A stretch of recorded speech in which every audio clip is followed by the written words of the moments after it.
अजमेर में महर्षि दयानंद सरस्वती विश्वविद्यालय में पृथ्वीराज चौहान ऐतिहासिक एवं सांस्कृतिक शोध केंद्र की ओर से आतंकवाद, राष्ट्रवाद और धर्म समकालीन भारत की चुनौतियां विषय पर सोमवार को प्रबुद्ध जन संगोष्ठी आयोजित की गई।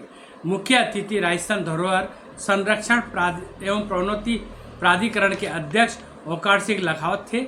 मुख्य वक्ता की भूमिका शिक्षाविद हनुमान सिंह राठौड़ ने निभाई। अध्यक्षता कुलपति प्रोफेसर कैलाश सोडानी ने की। शोध केंद्र के निदेशक प्रोफेसर अरविंद पारिक ने आगंतुकों का स्वागत किया।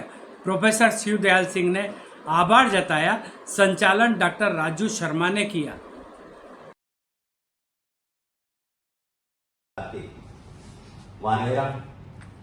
प्रतिदिन 6 से 7 5 किलोमीटर में इवनिंग वॉक करता हूँ।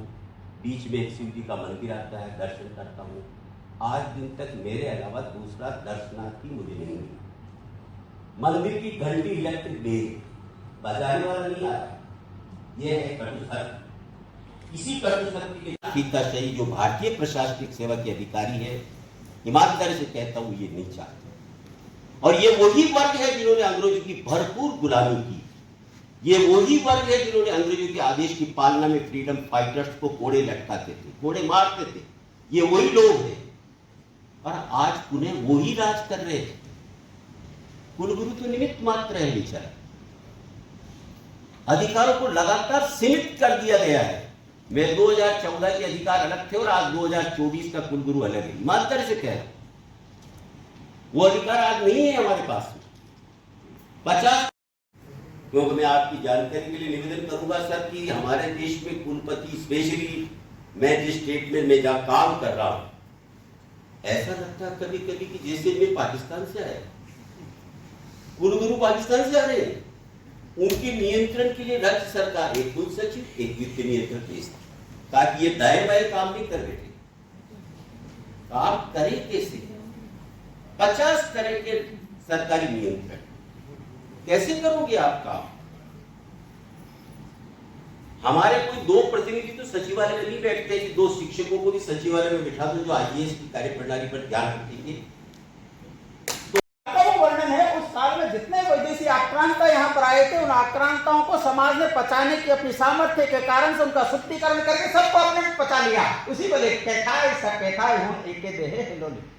वो सब अपनी देह में लीन हो गए। और क्योंकि वो सब के सब मार्शल कौम थी जो बाहर से आई थी, इसलिए स्वाभाविक रूप से राजपूतों में वो बच गए, वो भी राज्यकर्ता बन गए। ये जो परंपरा हमारी है, ये परंपरा आगे जाकर ध्वंस हुई। उसका कारण क्या है उसको समझ। एक पुस्तक है जिसको अगर समझना है आप में से जिनको बाद में समय मिले करता हूं तो मेरी मातृभूमि की स्वतंत्रता की बात करता हूं। मैंने कोई जीएम शहीद के लिए, मैंने कहीं भी उनके लिए जो परकीय शासक मोहम्मद बिन कासिम के लिए सिंध को आजाद कराने की बात नहीं की। वो हमारा हमलावर था हमारे ऊपर, उस पर वो एक आधारित उसका जो बयान था, उसकी किताब थी। बात चलते चलते चलते चलते आगे ये मंच पर बैठे माननीय हनुमान सिंह जी बैठे हैं, बाकी वैचारिक रूप से भी कार्यकर्ता थे। मुझे 94 के आसपास यूएटी के चेयरमैन का दायित्व। पहले आधा घंटे में हमने फैसला ये किया कि अजमेर में पृथ्वीराज चौहान का स्मारक बनेगा। लोगों ने कहा कहां बनेगा? तत्कालीन एक विधायक थे, वो आए के साथ रेलवे स्टेशन के सामने मूर्ति लगनी थी। स्मारक की कल्पना केवल इतनी है कि चौराहे पे मूर्ति लग जाए। और मैंने कहा कौन सा पृथ्वीराज का? हमने तो कोई ऐसा क्या विषय आ गया? कहने नहीं यहीं लगनी चाहिए। देखेंगे, विचार करेंगे, सोचेंगे। अंतिम हिंदू सम्राट पृथ्वीराज चौहान के 859वें जन्म जयंती के अवसर पर सम्राट पृथ्वीराज चौहान ऐतिहासिक एवं सांस्कृतिक शोध केंद्र महर्षि दयानंद सरस्वती विश्वविद्यालय द्वारा आज ये एक प्रबुद्ध जन गोष्ठी आयोजित की गई, जिसका विषय था आतंकवाद, राष्ट्रवाद, धर्म और आतंकवाद समकालीन भारत की चुनौतियां। इस विषय पर आज के इस प्रबुद्ध जन गोष्ठी में मुख्य वक्ता श्री हनुमान सिंह जी राठौड़ थे। वहीं मुख्य अतिथि के रूप में ओंकार सिंह जी लखावत, अध्यक्ष राजस्थान धरोहर प्रोन्नति बोर्ड थे। माननीय कुलपति प्रोफेसर कैलाश सोडानी ने कार्यक्रम की अध्यक्षता की। विशिष्ट अतिथि के रूप में अखिल भारतीय राष्ट्रीय शैक्षक महासंघ के राष्ट्रीय अध्यक्ष श्री नारायण लाल जी गुप्ता उपस्थित रहे।